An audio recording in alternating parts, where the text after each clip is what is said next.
ঘোষণাপত্র ও নির্বাচনের সময়সূচি ঘোষণাকে স্বাগত জানিয়েছে বিএনপি। দাবি না মেনে নির্বাচন দিলে আন্দোলনে নামতে বাধ্য হবে জামায়াত, মন্তব্য নায়েবে আমিরের। নির্বাচনের প্রস্তুতি দেখতে ইউরোপীয় ইউনিয়নের দল ঢাকায় আসছে 18 সেপ্টেম্বর। আগামীকাল চূড়ান্ত হচ্ছে ইসির আচরণ বিধিমালা ও আরপিও সংশোধনী অধ্যাদেশ। বিমান বিধ্বস্তের 15 দিন পর উত্তরার মাইলস্টোন কলেজে পাঠদান শুরু। গ্রামের কাগজের রাজগঞ্জ খেদাপাড়া প্রতিনিধি এরশাদ আলীর মৃত্যু। হামলার 80 বছর পূর্তিতে পারমাণবিক অস্ত্রের বিরুদ্ধে সতর্ক করল হিরোশিমা। দর্শক, শুনছিলেন দিনের খবরের প্রধান শিরোনাম, এবার বিস্তারিত। তার আগে আমাদের ইউটিউব চ্যানেল সাবস্ক্রাইব করুন এবং সব খবর পেতে ফেসবুক পেজ ফলো করে রাখার পাশাপাশি ওয়েবসাইট ভিজিট করুন। জুলাই ঘোষণাপত্র ও ফেব্রুয়ারিতে নির্বাচনের ঘোষণাকে স্বাগত জানিয়েছে বাংলাদেশ জাতীয়তাবাদী দল বিএনপি। আজ সকালে নয়াপল্টনে বিএনপির কেন্দ্রীয় কার্যালয়ে এক সংবাদ সম্মেলনে দলের মহাসচিব মির্জা ফখরুল ইসলাম আলমগীর একথা জানান। সংবাদ সম্মেলনে মির্জা ফখরুল বলেন, প্রধান উপদেষ্টা 5 আগস্ট জুলাই ঘোষণাপত্র ঘোষণা করেছেন। বিএনপি এটিকে স্বাগত জানায়। একই সঙ্গে বিশ্বাস করে এই ঘোষণাপত্রে রাজনৈতিক দলগুলো যে অঙ্গীকার করেছে তা পালনের মধ্য দিয়ে এক নতুন গণতান্ত্রিক বাংলাদেশে রূপান্তরের কাজ শুরু হবে। সৃষ্টি হবে একটি সাম্য, মানবিক মূল্যবোধ ও ন্যায়ের ভিত্তিতে গড়ে ওঠা প্রগতিশীল ও সমৃদ্ধ বাংলাদেশ বিনির্মাণের সম্ভাবনা। নির্বাচন প্রসঙ্গে তিনি আরও বলেন, লন্ডনে বিএনপির ভারপ্রাপ্ত চেয়ারম্যান তারেক রহমান ও প্রধান উপদেষ্টা ডক্টর ইউনূসের বৈঠকে 2026 সালের ফেব্রুয়ারি মাসে নির্বাচন আয়োজনের যে ঘোষণা দেওয়া হয়েছে, বিএনপি সেটিকেও স্বাগত জানায়।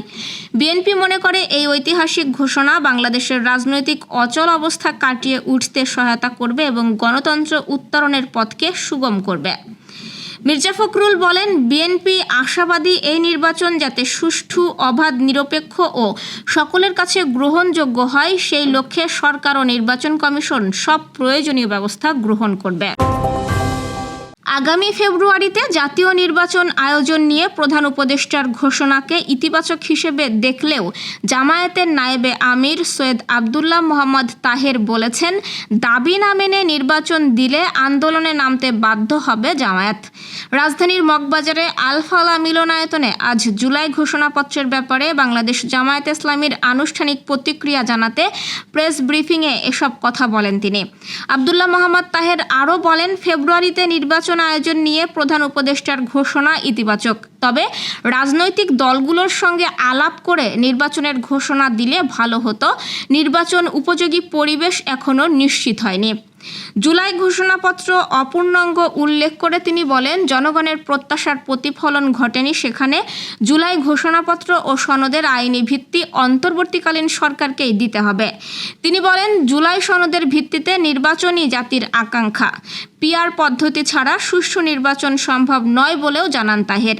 সংস্কার, গণহত্যার বিচার ও সুষ্ঠু নির্বাচনের প্রত্যাশার কথা জানিয়ে তিনি বলেন, দাবি না মেনে নির্বাচন দিলে আন্দোলনে নামতে বাধ্য হবে জামায়াত। ত্রয়োদশ জাতীয় সংসদ নির্বাচন সামনে রেখে ইউরোপীয় ইউনিয়নের একটি প্রাক নির্বাচনী পর্যবেক্ষক দল ঢাকা সফরে আসছে আগামী 18 সেপ্টেম্বর। ইইউ এর এই পর্যবেক্ষক দলে 3 জন বিদেশি এবং 4 জন স্থানীয় মিলিয়ে 7 জন থাকবেন এবং দলটি আগামী 7 অক্টোবর বাংলাদেশে তাদের প্রাক নির্বাচনী পর্যবেক্ষণ মিশন শেষ করবে বলে বিভিন্ন গণমাধ্যম জানাচ্ছে। ইইউ এর পর্যবেক্ষক দলটি বাংলাদেশ সফরকালে ত্রয়োদশ জাতীয় নির্বাচন ঘিরে সুষ্ঠু, অংশগ্রহণমূলক ও নিরপেক্ষ পরিবেশ রয়েছে কিনা তা পর্যবেক্ষণ করবে। আর এই অনুসন্ধানী সফরের ভিত্তিতে ইইউ সিদ্ধান্ত নেবে তারা বাংলাদেশে পূর্ণাঙ্গ নির্বাচন পর্যবেক্ষক দল পাঠাবে কিনা। সফরকালে দলটি নির্বাচন কমিশন, রাজনৈতিক দল, নাগরিক সমাজ এবং সংশ্লিষ্ট অংশীদারদের সঙ্গে মতবিনিময় করবে।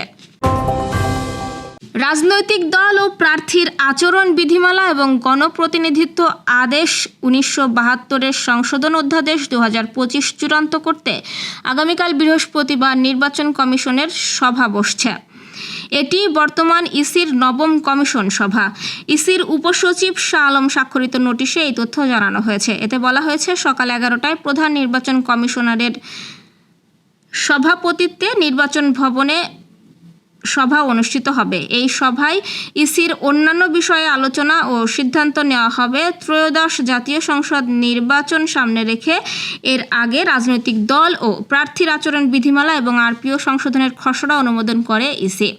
আচরণ বিধিমালার বিষয়ে ইসির আহ্বানে সাড়া দিয়ে বিভিন্ন রাজনৈতিক দল, সংগঠন ও ব্যক্তি পর্যায় থেকে লিখিত মতামত দিয়েছে। এছাড়াও গত 10 জুলাই 8ম কমিশন সভায় আরপিও সংশোধনী চূড়ান্ত করার কথা থাকলেও সময়াভাবে সেটি আলোচনায় আসেনি। যুদ্ধবিমান বিধ্বস্তের ঘটনার 15 দিন পর আজ রাজধানীর উত্তরার দিয়াবাড়ির মাইলস্টোন স্কুল অ্যান্ড কলেজে পাঠদান শুরু হয়েছে। আজ সকালে প্রতিষ্ঠানটির কলেজ শাখার শিক্ষার্থীরা ক্যাম্পাসে আসে। সকাল 8:30 থেকে স্বাভাবিক নিয়মে পাঠদান কার্যক্রম শুরু হয়।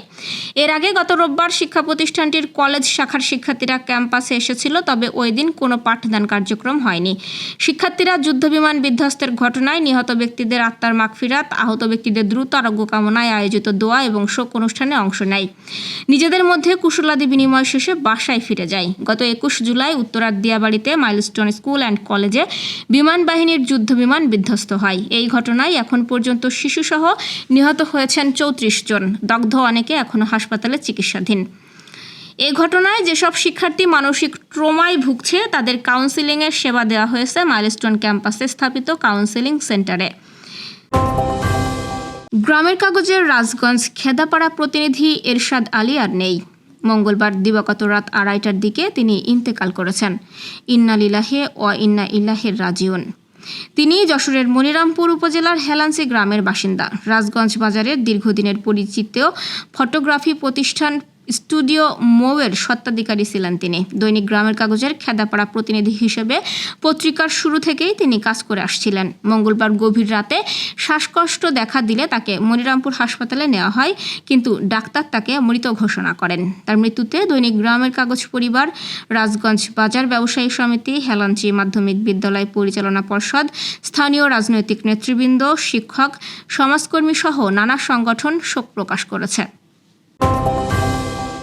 যুক্তরাষ্ট্র 1945 সালের 6 আগস্ট জাপানের হিরোশিমায় প্রথম পারমাণবিক বোমা ফেলে এক লহমায় শহরটিকে ধ্বংস ও প্রায় লাখো মানুষের মৃত্যু ঘটিয়েছিল। বিশ্বের প্রথম পারমাণবিক বোমা হামলার 80 বছর পূর্তিতে জাপানের হিরোশিমা নগরীর মেয়র আজও বিদ্যমান পারমাণবিক ওয়ারহেডগুলোর বিষয়ে বিশ্ব নেতাদের সতর্ক করেছেন। দ্বিতীয় বিশ্বযুদ্ধের শেষের দিকে 1945 সালের 6 আগস্ট যুক্তরাষ্ট্র লিটল বয় ডাকনামের একটি ইউরেনিয়াম বোমা ফেলে জাপানের পশ্চিমাঞ্চলীয় শহর হিরোশিমাকে ধুলার সঙ্গে মিশিয়ে দেয়। এতে তাৎক্ষণিকভাবে প্রায় 78,000 মানুষ নিহত হয়। আজ ওই ভয়াবহ হামলার 80 বছর পূর্তির দিনটিতে হিরোশিমায় কয়েক হাজার মানুষ শান্তির জন্য প্রার্থনায় মিলিত হন। তারা মাথা ঝুঁকিয়ে পারমাণবিক বোমা হামলায় নিহতদের প্রতি শ্রদ্ধা জানান। বিশ্বে জাপানই একমাত্র দেশ যারা পারমাণবিক বোমা হামলার শিকার হয়েছে। দেশটি পারমাণবিক নিরস্ত্রীকরণের প্রতি ঘোষিতভাবে প্রতিশ্রুতিবদ্ধ হলেও জাতিসংঘের পারমাণবিক অস্ত্র নিষিদ্ধকরণ চুক্তির স্বাক্ষরকারী বা পর্যবেক্ষক নয়। দর্শক, এই ছিল দুপুরের আয়োজন। রাতের খবর দেখার আমন্ত্রণ রইল। সেই সঙ্গে এতক্ষণ সাথে থাকার জন্য ধন্যবাদ।